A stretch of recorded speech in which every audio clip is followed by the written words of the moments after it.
नमस्कार दोस्तों, 18 नवंबर यानी कि आज ऑस्ट्रेलिया और जापान ने एक डिफेंस पैक्ट साइन किया है। तो चलिए इसके बारे में जानते हैं। तो 18 नवंबर 2020 को एक डिफेंस पैक्ट जिसे रेसिप्रोकल एक्सेस एग्रीमेंट कहा जा रहा है, इसे Australian prime minister Morris Johnson ने अपनी ट्यूसडे की जापान विजिट में जापान के नए प्राइम मिनिस्टर योशिहिदे सुगा के साथ मिलकर इस डिफेंस पैक्ट को साइन किया है। और यह डिफेंस पैक्ट इसलिए भी खास है क्योंकि वर्ल्ड वॉर 2 के बाद जो अमेरिका के साथ डिफेंस पैक्ट जापान ने साइन किया था, इसके बाद यह पहला ऐसा डिफेंस पैक्ट होगा जिसकी मदद से जापान किसी अन्य देश के साथ इस प्रकार के डिफेंस पैक्ट को साइन करेगा और किसी अन्य देश के कोई सैनिक पहली बार जापान की धरती पर उतरेंगे।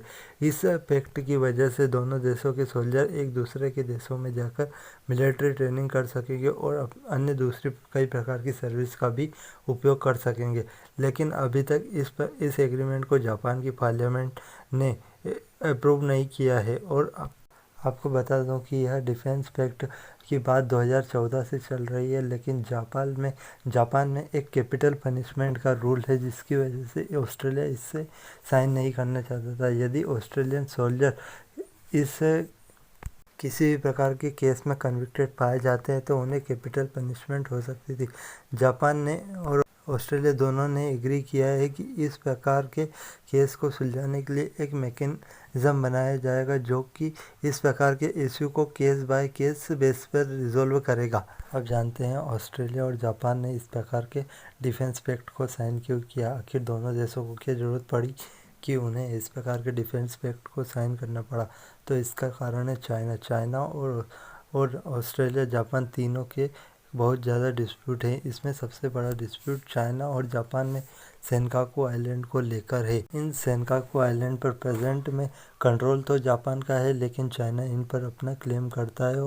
और इसके अलावा ऑस्ट्रेलिया और जापान के भी रिश्ते कुछ अच्छे नहीं चल रहे हैं क्योंकि ऑस्ट्रेलिया ने ही सबसे पहले कोविड-19 के लिए विशेष जांच की मांग की थी। और इसके अलावा चाइना ऑस्ट्रेलिया के आसपास के छोटे देशों को अपने प्रभाव में लेकर ऑस्ट्रेलिया को परेशान करने की कोशिश कर रहा है।